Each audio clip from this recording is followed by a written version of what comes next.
So I'm just lifting my head up to get this point of the medulla, which Swami Yogananda said is the entrance or the seat of the soul, right here where the spinal cord meets the 12 nerve plexes in the brain. The 31 spinal nerve roots go into the brain.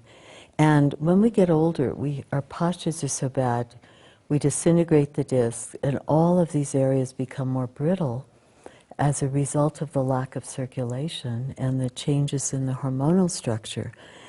So here, we're not only getting the extension to the carotids, you see, I want to come down right to that point, under the base of the skull. You do not want the pose to hit the back of the skull. That puts pressure on the eyes, the sinuses. It does the opposite of what we want to create. And this is, we'll talk about it this afternoon. We want it to go to the pineal gland, which is in the back of the brain, not to push forward to the pituitary, which is affected by the headstand. We'll talk about that. So here, I've extended here, I've extended there, I've even extended here. So then, I move the skin down my back so that I can give a little bit more to the neck. And then, as I bring the feet to the chair, I exhale and I come up and I relax the navel again. Breathe into the back and then move the spine in like the back bend. And I move one shoulder down so that the side of the neck is even elongated more.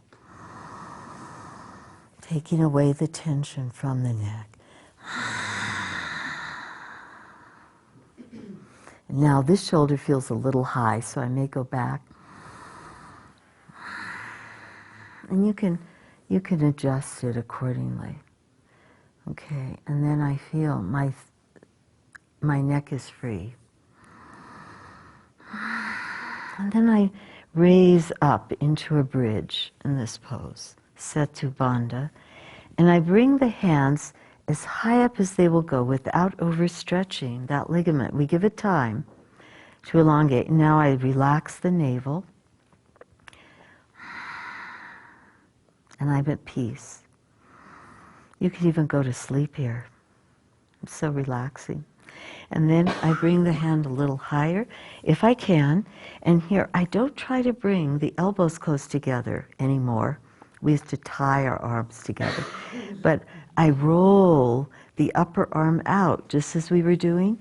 So from here, I move the upper arm externally and anchor the outer elbow into the earth. In the headstand, it's the inner elbow. But in the shoulder stand, it's the outer that's the key. So we bring the inner scapula into the chest, to the heart center, and move the outer scapula down into the earth. And as I do this, I create the space to bring my hands a little higher.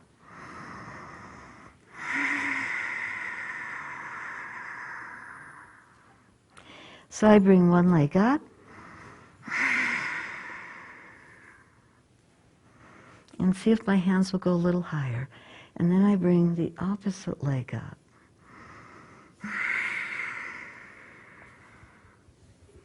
And I just see, what is the ligament in my neck telling me today?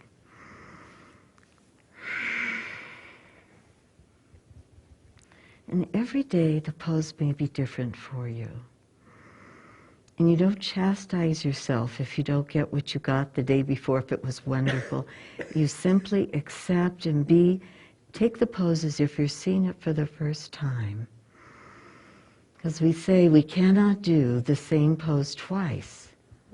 It's different every time we come to it. So to bring my legs perpendicular, if you're like this, you don't try to bring the legs back. That puts a lot of tension in the neck and in the navel.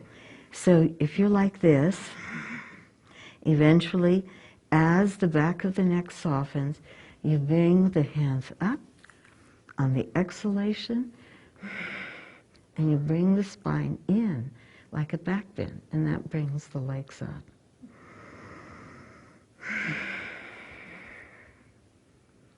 Okay, and then we'll just bring one leg at a time down.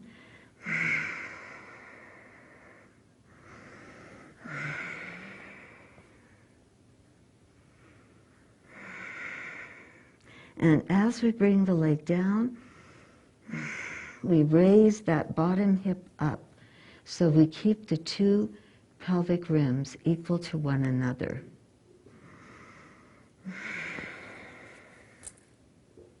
And then we bring this leg up. And then as we bring both legs down, we bring the hips down as if into our hands, into like a form of Viparita Karani, the reverse effect, where it says the aging process stops, but I don't know.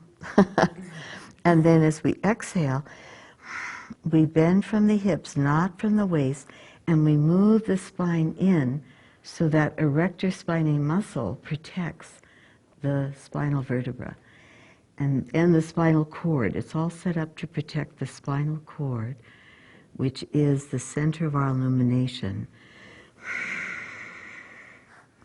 And as we are in the plow, we keep moving the spine in. And then we round and open the shoulder blades in the opposite direction to release any tension in the neck. And we can hold the feet or hold the legs wherever we can, round the back. And then as we come out, we keep the legs as close to the torso as possible. As we breathe in, we stop moving, and then as we exhale, we can continue our journey and then stop, soften the navel. We inhale, and then exhale, and we stop and soften the navel. And then we just come all the way down.